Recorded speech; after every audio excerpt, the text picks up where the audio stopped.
The call came in at 2:47 in the morning, and by 2:48 I had it typed, coded, and handed off, exactly the way I was trained to. That's the part I keep going back to. Not the call itself, the fact that I did everything right. I've been on the floor 5 months. Probation is 12. You learn fast that the console isn't about instinct. It's about the flow chart. You answer, you verify, you code, you pass it to dispatch. You don't send the trucks yourself. You're one link, and the whole point of the chain is that no single link has to carry the weight. I believed that. I want to be honest about how much I believed that. The county PSAP runs skeleton overnight. 3 seats if we're lucky. 2 most nights. The room is smaller than people imagine. Fluorescent light that never quite warms up. A wall of monitors. The incident board on the big screen. And the logging recorder running in the background whether you think about it or not. Every second of every line. Captured. It doesn't stop. It doesn't blink. Later, that mattered more than I can explain. At 2:47, the line lit. Wireless. The screen gave me a callback number and a location fix, coordinates with an accuracy radius, the way wireless always comes in. Not an address, a dot on a map with a circle around it. I read it before I even spoke, because that's the habit. Know where they are before they tell you. 911. What's the address of your emergency? The voice was a man's. Middle-aged, maybe. Calm. Not the flat calm of someone in shock. The ordinary calm of someone reading you a phone number. There's an accident, he said. County Road 9, just past mile marker 34. 2 vehicles. One of them's a dark sedan. The other's a pickup. There's a fatality. I typed as he talked. That's muscle memory by now. Location, nature, vehicles, injuries. County Road 9, MM34. 2 vehicle. Possible fatal. Okay, sir. You're saying 2 vehicles. 1 confirmed fatality.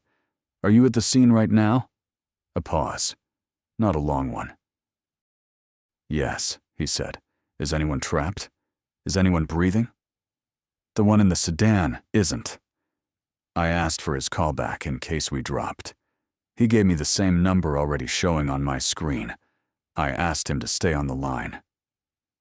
And here's the thing I noticed even then, in the moment, before any of it made sense. He wasn't rushing me. Callers at a fatal don't talk like that. They're loud, or they're broken, or they can't get the words out. He gave me the mile marker like he was confirming a lunch order. I flagged it, coded it, and pushed it to dispatch. Then I looked at the board. Nothing. County Road 9 was clean. No incident, no prior call, no unit assigned to that stretch. I pulled up the DOT traffic feed because that's the second check for anything on a state or county road.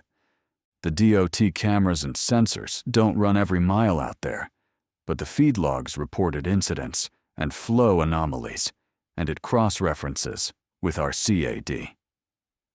There was nothing at mile marker 34. No slowdown, no stop, no report from anyone but the man in my ear. I asked him again. Sir, confirm the location for me. County Road 9, mile marker 34. Just past it, he said. You'll see the debris. I told him units were on the way. That was true. Dispatch had rolled a unit toward the coordinates. And then the line went quiet. Not dropped. Quiet. I could still see it connected on my screen for another few seconds, and then it cleared. I sat there, the board still empty. And I did what you do. I verified. I checked the callback number. It was a real number showing real carrier data, but when dispatch tried it back a minute later, it rang and went nowhere. No voicemail, no error, just ringing into empty air. That happens sometimes with wireless. It didn't mean anything yet. The location fix, the ALI data, Put him in a circle about 40 meters wide, centered right on that stretch of County Road 9. Empty stretch. I know that road. Nobody's out there at 3 in the morning. It's farmland on both sides, and a bad curve past the marker that the county's been meaning to fix for a decade. The unit got there at 3:04. The radio came back almost bored. Nothing on scene. Road clear. No vehicles, no debris, no persons. They drove the stretch twice, north and south, and called it. Unable to locate. Then they cleared and rolled back toward the far side of the county, because that's where the next thing was. And that stretch of Road 9 went dark and empty behind them. That's a real code. That's a real outcome. Prank calls, misheard locations, someone who saw something a mile off and got the marker wrong. It happens more than you'd think. So I coded it the way I was supposed to, unable to locate, cleared the incident, made my note. I remember feeling almost relieved, because the alternative, a fatal I couldn't find, sat wrong in my chest, and, unable to locate, tucked it away into a category the system understood. The system always has a category. That's supposed to be the comfort of it. I went back to the queue. There's always a queue. A domestic 2 counties over that got rerouted to us. A medical. Chest pain. The before dawn kind. I worked them. I logged them. I moved on. Or I told myself I did. At 3:28, the line lit again. Different number. A woman this time. And she was doing all the things the first caller hadn't. Crying. Half a word at a time. Wind in the background, and the tick of a hazard light. "There's been a wreck," she said. "Oh God, there's County Road 9, by the mile marker.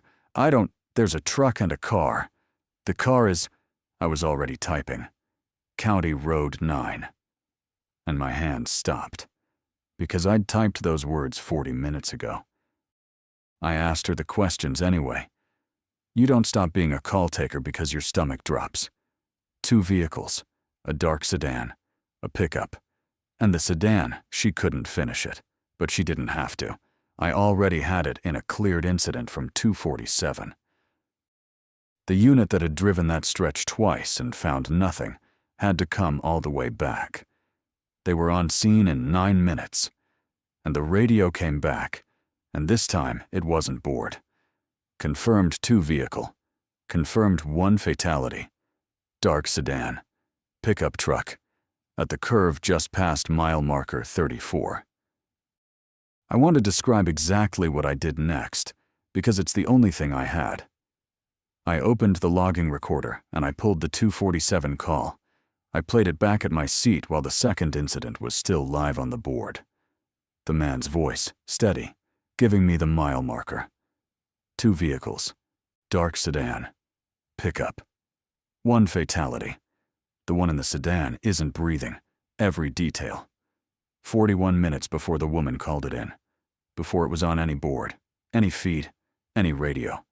Before, as far as the entire county was concerned, it had happened at all.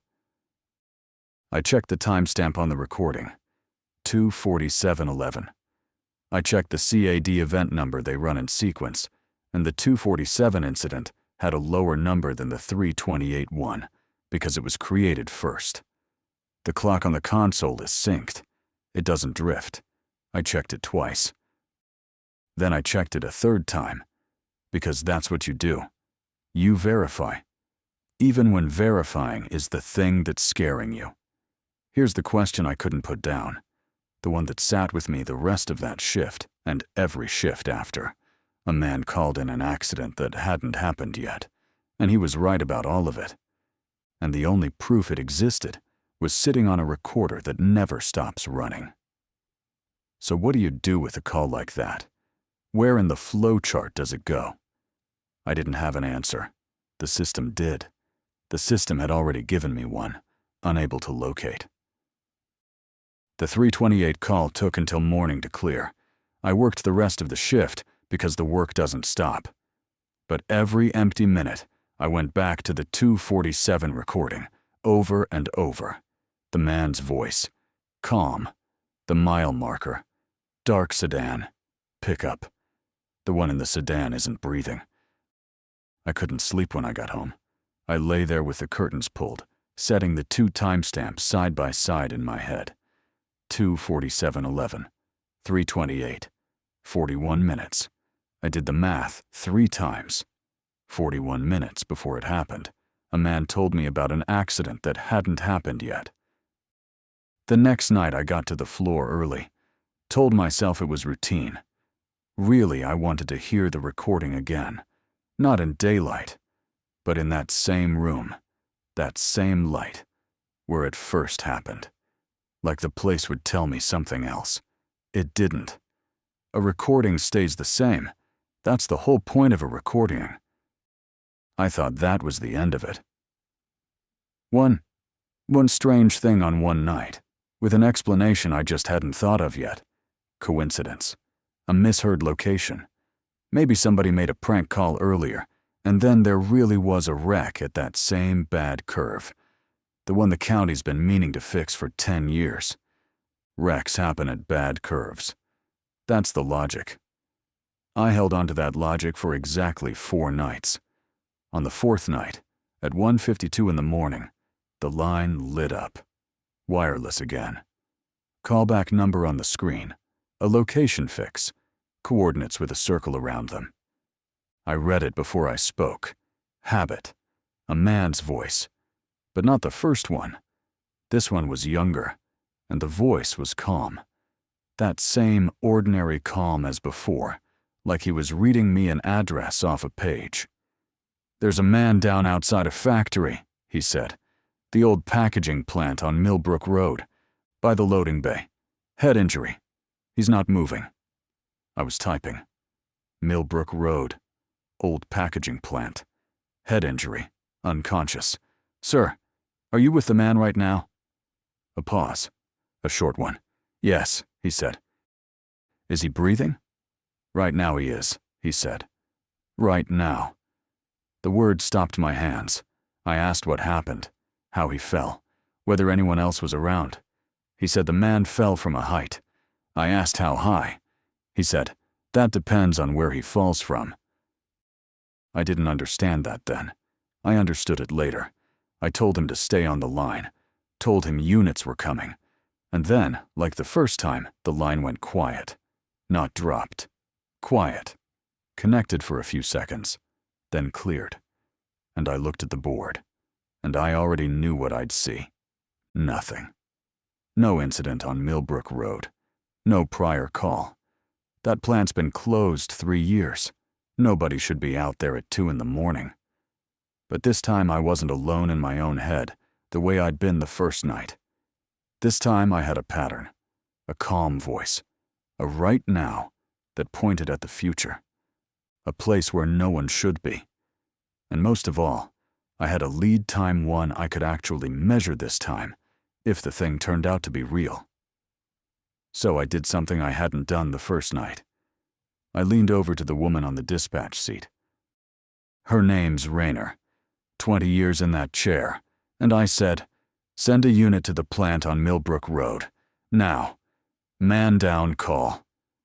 She looked at the board. "What call? I've got nothing but yours. And yours already reads cleared." Caller hung up. Location's a closed plant. I know how it sounds. But last week, on County Road 9, that closed is unable to locate, she said. Not sharp. Tired. Reasonable. "Look, if I've got units free, I can swing one by. But I've got 3 live calls and 2 units. I can't roll a truck on an unchecked hang-up, closed building on a prediction. You know I can't." And she was right. That's the worst part. She wasn't making a mistake. There's no box on the flowchart for "the caller knew before it happened." A dispatcher's job is to send limited resources to verifiable present-tense events. That's exactly what she was doing.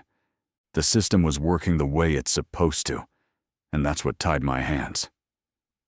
So I did the only thing I could do alone. I pulled the ANI number, the callback, and I dialed it myself. It rang. And rang. Went nowhere. No voicemail, no error, just ringing into empty air. exactly like the first night. I looked at the location fix. The ALI data put the caller inside a circle about 50 meters wide, centered right on that plant's loading bay. Wireless phase 2. Coordinates, not an address. But the circle was tight enough. This wasn't somebody saw something wrong from a mile off. This was the loading bay. I looked at the clock. 1:54. And I waited. For the first time, I understood that I was waiting not for a call to clear, but for something to happen. I was measuring the lead time. I didn't know how long it would be. The first time it was 41 minutes. I watched the clock and counted in my head. At 2:15, a call came in from Millbrook Road. A night watchman. The security company had just picked up the contract on the site because someone had been stripping copper. He was doing a routine walk when he found a man down near the loading bay. Fell from a high catwalk. Head injury. Not moving. I typed it, but I didn't need to type it. The words were already in the system. 23 minutes early. Sitting in a call that read, "Cleared, unable to locate," on Rayner's board. 23 minutes. That was the lead time this round. The first time, 41. I wrote both numbers down on the corner of my notepad, and I looked at them for a long time. 41, then 23. I didn't have a theory yet. I had 2 numbers, 2 recordings, 2 cleared incidents, and a night watchman on county property standing over a man who'd fallen exactly where a calm voice had said he would, 23 minutes before there was anyone there to fall. And the thing I kept coming back to, the thing that sat under my ribs the rest of that shift, wasn't the man on the catwalk. It was the gap. The gap was closing. 41 to 23. If there was a third one, I already knew, before I let myself say it, that the number was going to be smaller. I finished the shift. I coded my calls. I passed them to dispatch. Rayner and I didn't talk about it again that night. There was nothing to say that the board would recognize, but before I logged off, I did one more thing. I opened the 1:52 recording, and I listened to the young man's voice one more time, all the way through, the way you check a knot you've already tied. That depends on where he falls from. The watchman's report said the catwalk. Present tense, past event. But the caller hadn't said the catwalk. He'd said it depended. Like there was more than one place the man could have fallen from, and the outcome wasn't fixed yet when he called it in. I told myself I was reading too much into a recording. That's what I told myself. Then I checked the timestamp again. 1:52:40, because that's what you do, you verify, even when verifying is the only thing you're allowed to do. I didn't sleep the next day either. I lay there with the 2 numbers behind my eyes, 41, 23. I kept trying to make them into a coincidence, and they wouldn't go. 2 calls, 2 calm voices, 2 places where nobody should have been. Both right, both early. I went back on the floor that night, and I did something I'm not proud of. Or maybe I am. I still can't decide. I started listening for it. Every time a wireless line lit, I read the location fix before I answered, and some part of me was hoping and dreading in the same breath that it would be a closed building, an empty road, a place at the edge of where people go. I answered 40-some calls that shift. Drunk driver. 2 medicals. A domestic that broke my heart and had nothing strange about it at all. Ordinary pain. The kind you log and route and carry home whether you admit it or not. Nothing. For 2 more nights. Nothing. I almost let myself believe it was over. And then I understood why I couldn't. Because the gap was closing. If there was a third, it wouldn't announce itself with a comfortable 41 minutes. It would come close to the bone. So the quiet nights didn't calm me down. They wound me tighter. On the 3rd night, I brought it to my supervisor. His name is Delgado. He's run the overnight desk longer than I've been alive, more or less. He's not a hard man. He's a careful one. That's a different thing. And in that room, it's the thing that matters. I asked him for 10 minutes at the start of shift, and I laid it out plainly. 2 calls, 2 recordings, 2 cleared incidents that turned real, the timestamps, the event numbers in sequence, the lead times, 41 and 23. I didn't editorialize. I've learned that on the floor. You give a careful man the record, and you let the record talk. He listened without interrupting. Then he did exactly what I would have wanted him to do, and exactly what left me nowhere. He pulled the recordings himself. He pulled the CAD entries. He checked the event numbers, the same way I had. He checked the console clock sync against the master time source, because that's the first thing anybody sane would suspect. A drifting clock. A machine writing the wrong minute on a real call. The clock was clean. It synced to a standardized source. It doesn't drift, and there was no record of it drifting. "Walk me through the second one again," he said. Not because he doubted me, because he was building it the way you build anything you'll have to defend. And I understood, watching him, that he wasn't going to tell me I was wrong. He was going to tell me something worse. "Here's where we are," he said finally. He wasn't unkind about it. "Say every word of this is exactly what it looks like. 2 calls came in describing incidents before those incidents were reported by anyone else. The timestamps hold. The audio's authentic. I believe you for what that's worth." He rubbed his eyes. "Now tell me what you want me to do with it." And I didn't have an answer. That's the thing. I'd carried it to him like he could unlock a door, and there wasn't a door. "I can't roll units on it," he said. "You know that. A caller with no verifiable scene is unable to locate. That's not me being stubborn. That's the rule. And the rule exists for good reasons. We'd be sending trucks all over the county on every hang-up and crank if it didn't. I can't flag a location for something that hasn't happened. There's no incident type for it. The system doesn't have a field for a thing that isn't real yet." He looked at me. "And I can't put in a report that says one of my call takers is receiving advance notice of accidents. You understand what that does. Not to the work. To you. To your file. You're 5 months into probation." That last part wasn't a threat. I want to be clear about that. He wasn't protecting himself, and he wasn't warning me off to save the department embarrassment. He was telling me the truth about the machine we both worked inside. There was no procedure that could hold what was happening, and a thing a procedure can't hold, the procedure quietly discards. Unable to locate, cleared, filed. So here's what he could do, and did. He told me to preserve the recordings, pull them off the routine retention cycle, and flag them so they wouldn't age out on schedule. That was real. That was the one lever he had, and he pulled it. He told me if it happened again, to note the time I answered and the moment I first suspected, in my own words, in the incident narrative, where it would live on the record. And he told me gently, like a man who's watched people burn out on this desk, to be careful about waiting for it. "Don't listen for it," he said. "It'll eat your shift. It'll eat you. Do the job in front of you." I said I would.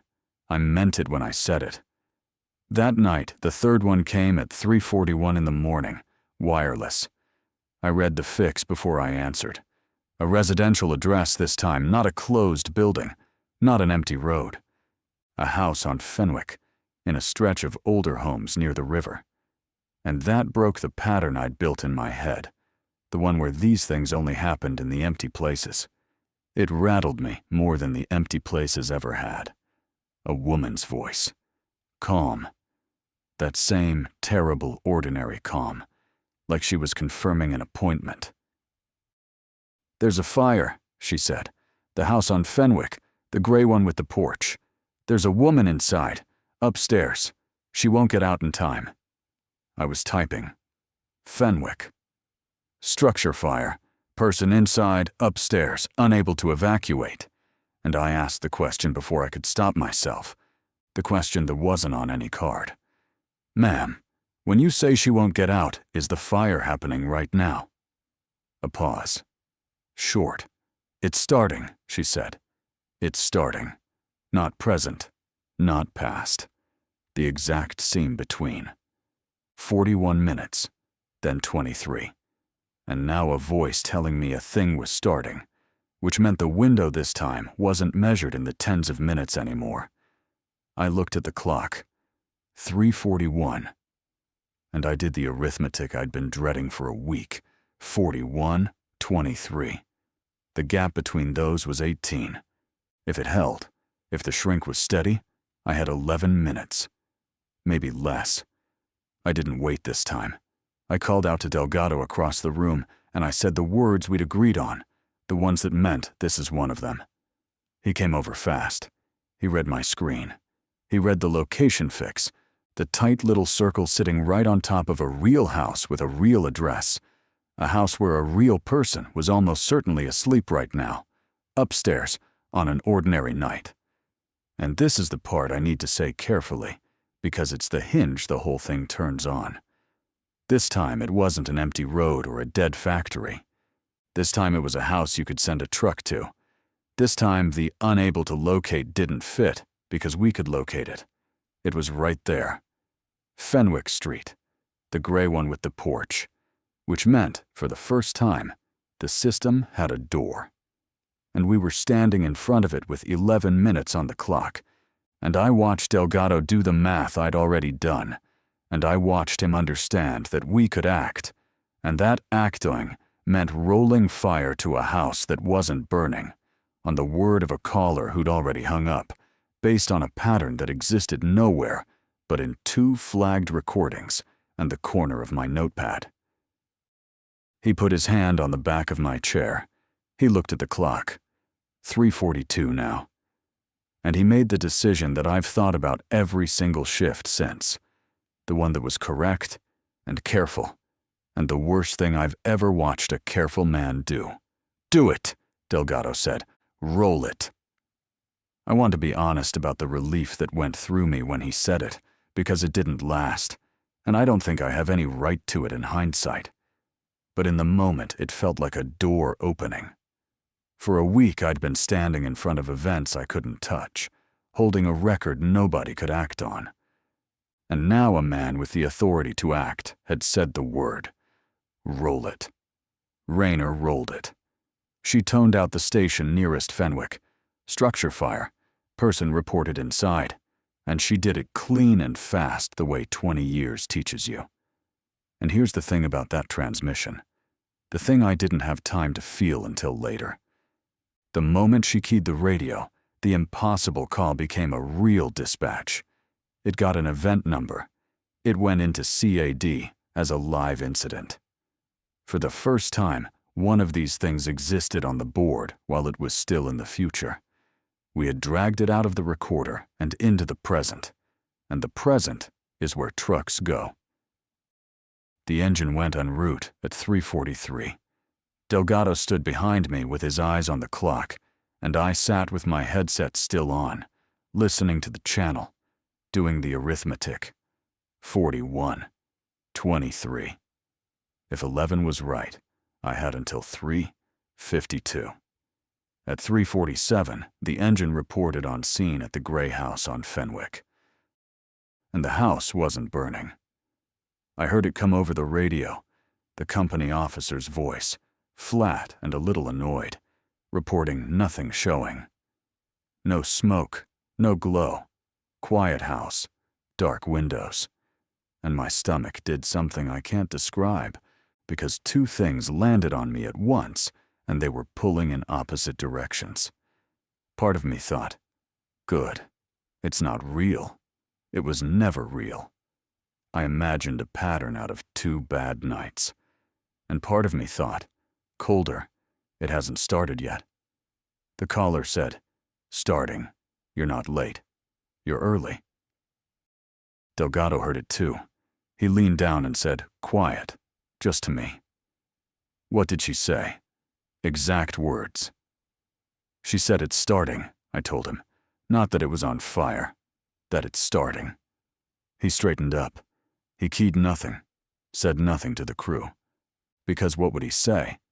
"Stay there, because a recording says a fire is about to begin." There's no phrasing for that a company officer would accept, and there shouldn't be. So the crew did the correct thing.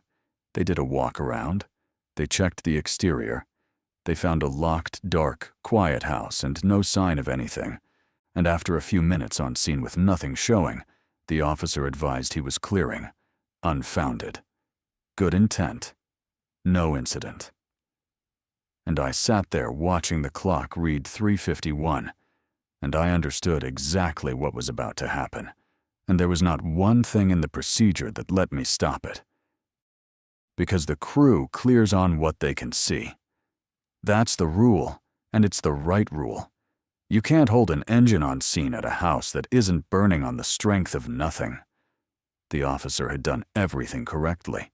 He'd responded to a dispatch, investigated, found no emergency, and released his unit back into service, where it might be needed at a real fire somewhere else in the county. Every link in that chain was a person doing the job right. The engine went back in service at 3:52. At 3:54, a call came in from Fenwick Street. A neighbor woke to the smell of smoke, looked out, saw the glow in an upstairs window of the gray house with the porch. A woman lived there alone. The neighbor was screaming that she could see it now. The upstairs. That's where the bedroom was. The engine that had been in that driveway 2 minutes earlier came back around. They were fast. They were as fast as anyone could be. But 2 minutes is a house going from nothing showing to fire in the walls. And I sat at my console and listened to the whole thing come over the radio in real time. The same channel that had told me nothing showing 7 minutes before, now telling me heavy fire. Second floor. And I did the arithmetic one last time and it made me sick. 11 minutes. The caller had it right to the minute. Its starting had meant starting, and the window had been 11 minutes, and we had used every one of them doing everything correctly. And correctness had put a fire engine in that driveway during the exact window when it could have done something, and then taken it away again before the thing began. Because the thing hadn't given the crew anything to see. I don't want to describe the rest of what came over the channel. It's not mine to make into a story. A person was inside, upstairs, the way the calm voice had said, and the outcome was the one the calm voice had reported before there was anything to report. I'll leave it there. The record holds the rest. When it was over, when the channel went back to its ordinary night traffic, because the night doesn't stop, the queue doesn't stop, there was a chest pain waiting, and a fender bender 2 counties over rerouted to us. Delgado sat down in the empty seat next to mine. He didn't say anything for a while. Then he said, "You did everything right." "So did the crew," I said.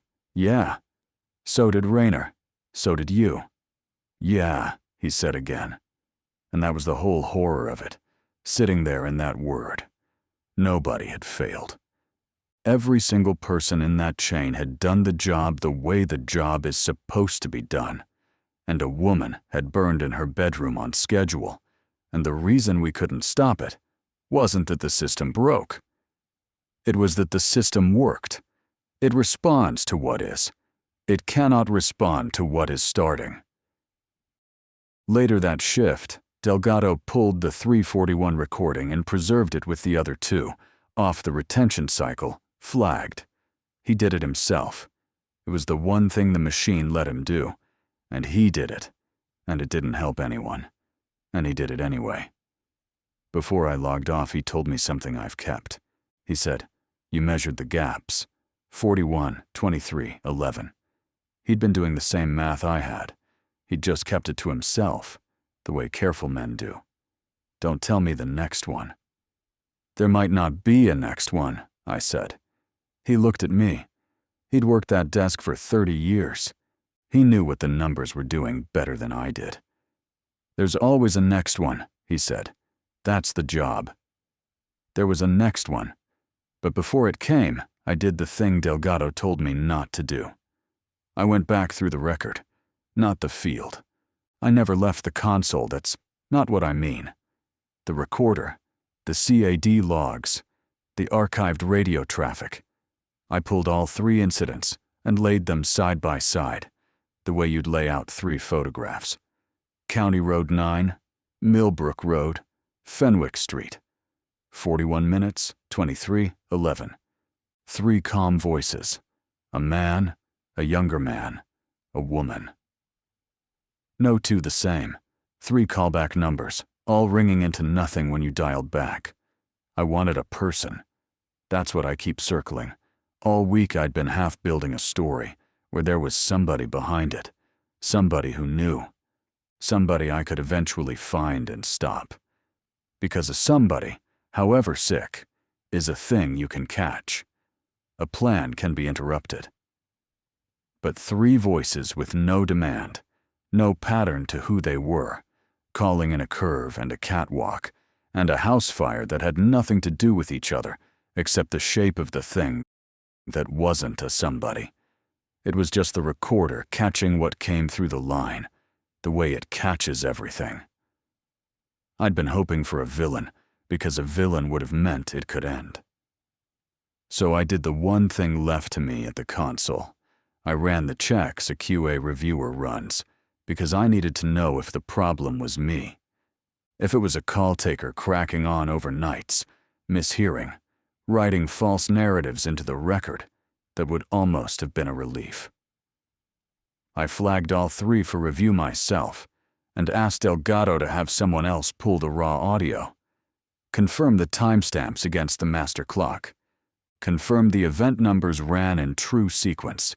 Confirm, most of all, that the words on the early calls matched the words on the real ones. The review came back over the next week. The recordings were authentic. The timestamps held. The event numbers were sequential. The early incident created first, every time, minutes before anyone else in the county reported a thing. And the content matched. Not approximately. The reviewer logged it in the flat language of a form field. Finding descriptive correspondence exceeds expected variance. No indication of tampering. No corrective action available. Then he filed it. The system had examined its own impossibility, certified it, and moved on. It doesn't have a category for stop. It only has categories for record. The 4th one came on a Tuesday at 2:09 in the morning. I'd stopped pretending I wasn't listening for it. I read the fix before I answered. The state highway, where it crosses the river. The bridge. And I could hear rain in the background of the call, before the caller even spoke, wipers going. Steady. The sound of a car moving through weather. 11 had been the last one. The gaps were shrinking too. 18, then 12. And I'd done the arithmetic on the drive-in that night without meaning to. If the shrink held, the next window wasn't going to be 11 minutes. A man's voice. Calm, under the rain. "There's a car in the river off the highway bridge," he said. "It went through the rail. There's a driver still inside." I started typing. Highway bridge. Vehicle into water. Driver trapped. "Sir, is anyone with the driver? Is anyone able to reach the vehicle?" The wipers. That steady sweep and thud. "You won't make it," he said. "Not at starting, not right now. You won't make it." I looked at the clock. 2:09, and I asked it anyway, the way you check a knot. "Sir, when? When does it go through the rail?" There was a pause. Short. The wipers filling it. I've listened to that pause since, more times than is good for me, because of what he said into it. He didn't tell me a time. He told me something else. and I didn't understand it until the real call came in. "It already did," he said. "I'm just the one who calls it in." Then the line went quiet. Not dropped. Quiet. The real call came at 2:10 and 30 seconds, 90 seconds after his. A trucker, northbound, who watched a sedan ahead of him hydroplane, catch the rail wrong, and go through it into the water in the rain. 90 seconds, not 41 minutes, not 11. There was no window to roll anything into. There was only time enough to type. I don't make the rest of it into a story. The record holds the rest. It already did. I'm just the one who calls it in. I used to think the horror was the gap, the shrinking window, the time you have and can't use. But a warning is a thing you can act on, and these were never warnings. They were the record arriving early, landing at the one seat in the county where both the accident and the report of it come in. I still work the night desk. People expect a story like this to end with someone walking out. I didn't. The work doesn't stop, and the queue doesn't care what you've heard, and there's a kind of steadiness that's just not having anywhere else to go. I answer. I verify. I code. I pass it to dispatch. I'm told my probation is going fine.